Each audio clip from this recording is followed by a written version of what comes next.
pense que le rôle de favori, je ne sais pas si on l'a, mais honnêtement, nous, on reste concentré sur ce match-là, sur ce qu'on doit faire, sur la performance qu'on doit donner. Mais le rôle de favori, on a bien pu le voir dans cette compétition qu'on pouvait être favori et passer à la trappe. Donc voilà, on ne va pas mettre cette pression-là sur nous, on va se concentrer sur ce qu'on doit faire.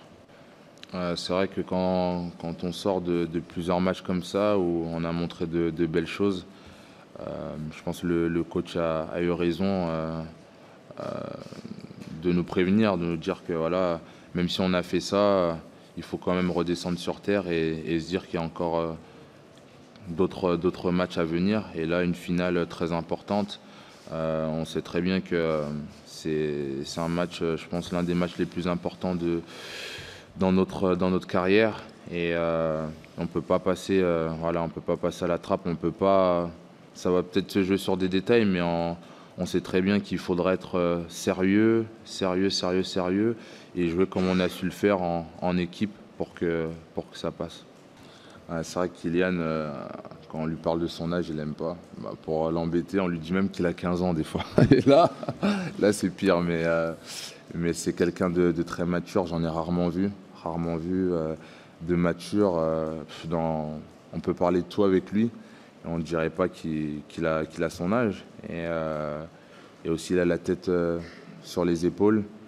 Et c'est quelqu'un qui sait, il sait où il veut aller et comment déjà. Et c'est ce qui m'impressionne. Son calme, sa sérénité. Malgré ce qu'il est en train, on va dire, il est en train de faire un truc de fou quand même. Une Coupe du Monde à cet âge-là, marquer autant de buts et il reste le même. Après, il sait très bien que s'il commence à vouloir se prendre pour un autre, il y a tellement de joueurs dans cette équipe-là pour le remettre à sa place que c'est mieux qu'il reste comme ça et il va nous faire du bien pendant très très longtemps. C'est vrai qu'on est dans notre bulle un peu là et on ne prend pas trop conscience qu'en France c'est la folie. Et à la fin du match, on a vu des vidéos, on se rend compte qu'il y a quelque chose de grand et qu'il y a tout un peuple qui est derrière nous et qui attend cette Coupe du Monde. Donc ça donne encore, je dirais pas de pression, mais plus d'envie encore de faire les efforts, de gagner. Mais on sent que vraiment toute la France, ça soit n'importe où, mais toute la France, tous les Français sont avec nous.